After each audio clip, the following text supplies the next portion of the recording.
եւ Աստված միածին որդին գալով աշխարհ մեզ բացեց, ցույց տվեց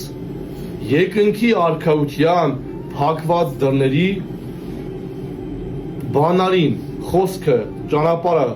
ոնց պետք է մարդ ընթանա, որպեսզի կարողանա ժառանգել երկնքի արքայությունը։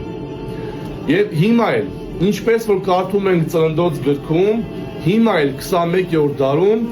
մեր օրերում սատանան միշտ էլ ամեն մեկից տարբեր ձևերով փորձում է հրամցնել մեղքը համեղ գայթակիչ տեսքով, որպեսզի մենք տրվելով գայթակղությանը զրկվենք մեր Աստծո ներկայությունից, որովհետև երբ որ մենք մեղք ենք գործում, երբ որ մենք ապրում ենք մեղքի մեջ, մեղավոր ընթացքի մեջ, զրկում ենք ինքներս մեզ, մեր ձեռքով այն շնորհներից, որ Աստված մեզ օրհնել է, շնորհել է Աստված մեզ։